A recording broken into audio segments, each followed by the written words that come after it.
मजदूरी कर रहे हैं, खाने का बहाना बनाकर टाइम पास कर रहे हैं।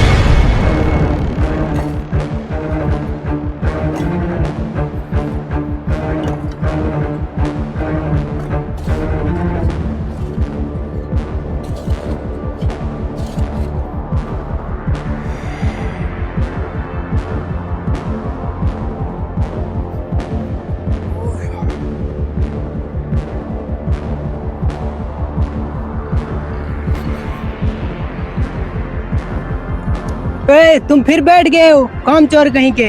तो भाईजान गर्मी बहुत ज्यादा थी, 2 मिनट सांस लेने के लिए बैठ गया हूँ। थोड़ा सा काम रह गया, अभी खत्म हो जाएगा। थोड़ा सा काम था, तुमने इतने टाइम लगा दिया। जल्दी करो, पहले